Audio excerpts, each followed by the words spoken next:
obboleeyyan kiyya waan addaa qabadhee isinii dhufe warroonni olaayinii irraa dibata rifeensaa riyaala 800 ajajiifadha yookiin talabsiifadha jettan hin talabsiisina. Yeroo jireenya akkanatti ibidda tahe kana riyaala keessan hin baasina. Keessattuu birriin biyya keenya baala taatee waa bituu dadhabde ilmi namaa jiraatu dadhabe. Garuu dibata adda ta'e irticitiinsa rifeensaa akkasuma buqqa'iinsas tahee akkasuma saffisaan dheeressuu fi laaffisuu kan isin gargaaru akkas sammalees jechuudha. Warroonni afoonnarraa dhume jettanis furmaata isaa guutuu asuma keessatti kan argattanii fi dibata baay'ee bareedaa barbaachisaadha. obboleeyyan kiyya amantiif kutaan danda'an osoo waliin qoodii rozaan Oromoo subscribe like share gochuun jajjabeessaa waan gaarii qabattee isinii subscribe like share. Assalaamu alaykum wa rahmatullahi wa barakaatuh. Ashama harka fuuni warroonni amantii biraa qabdanis jirra jirtu isiniin jedha. Obboleeyyan kiyya amantiif kutaan gandaan osoo waliin qoodii obboleeyyan kiyya laayik godha. Laayikii maal isinirraa hir'isa maal isinirraa barleessa jedha. Laayik godha akkasuma warroonni subscribe goone maatii koo ta'uun subscribe godha waan baay'ee irraa argattu. Akkuma beekamu har'a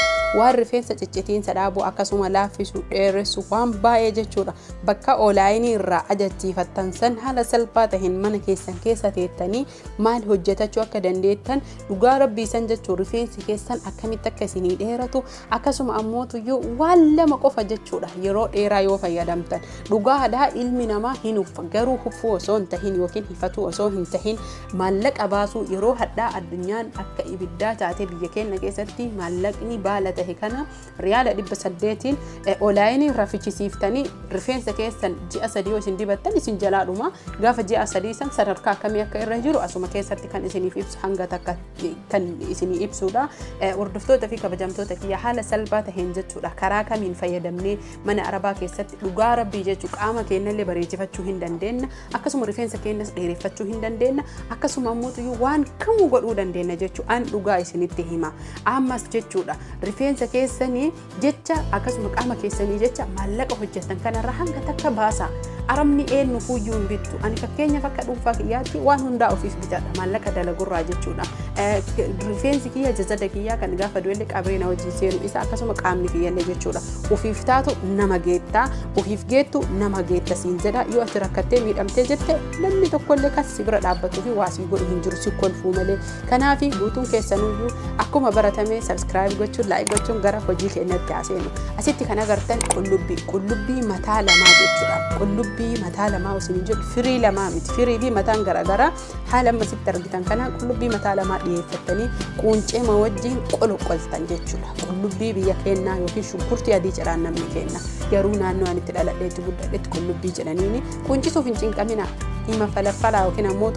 kunoo haaluma kanaan qoloqoltaniituma jechuuf falaxxanii karaalee hedduun loqonni afaan Oromoo baay'ee qorunfudii maankaa tokko qopheeffattan jechuudha. Qorunfudii maankaa nyaataa tokko qopheeffattanii itti naayitan qorunfudii qullubbii bishaan burcuqqoo takka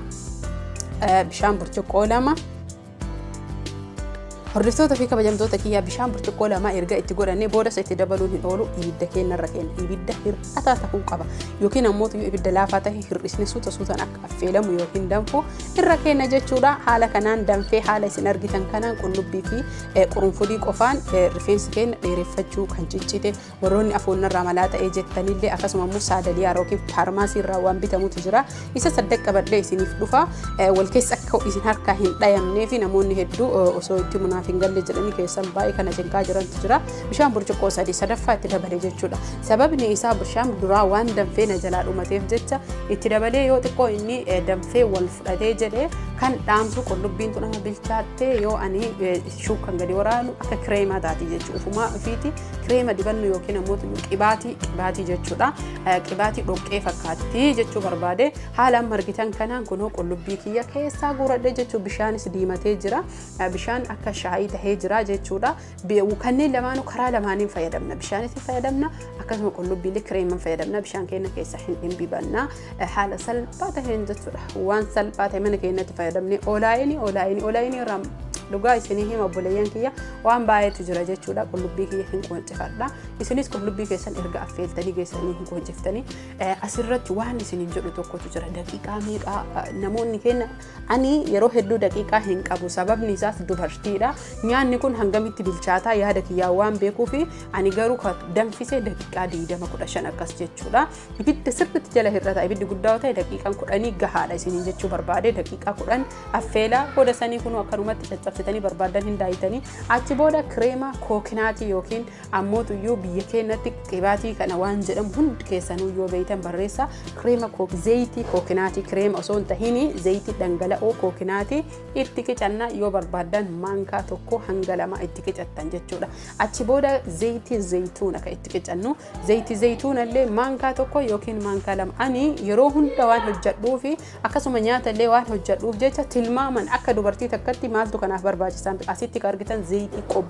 qobboo biyya keenyatti namni hin beekne hin jiru awwaleen keenya duraan eelii rigatan jechuudha zayitii qobboo zayitii kookinaati zayitii zayituuna itti naqnee qibaatii hojjetaa jirra jechuudha manuma keenya keessatti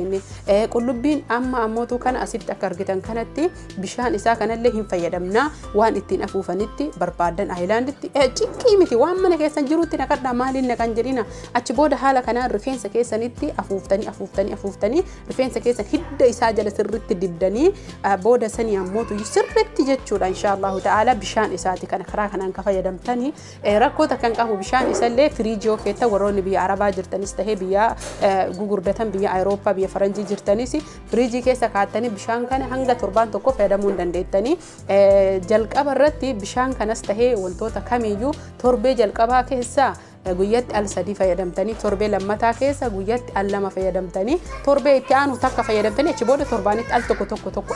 ilma fayyadamaa itti fufaati haala kanaan kireema isallee akkasuma ammootuyyuu bishaan isaa jechuudha dhangala'oo fi haala salphaa taheen kireema akkasuma ammoo dhoqqee mana keenya keessa teennee qullubbii fi qurunfudii irraa dibata rifeensa keenya dheeressu rifeensa keenya laaffisu ciccita rifeensa keenya dhiisu nurraa hir'atu waan baay'eef jechuu kan tajaajila hedduu qabuu fi akkasuma waan hedduuf kan oolu qopheeffannee jirra hordoftoota fi kabajamtoota kiyya shamarran keenya keessattuu kan mana arabaa hojjetan ani qaallittii hanaan fidduu akkasin taatu arabni jireenya amma akkanatti bidda tahee waddade kanaan akkuma jireenyi biyya keenyaa qaala'een jireenyi biyya arabaatitti illee qaala'ee jira sababa kanaaf jecha madaamiin teessan isiniin fiddu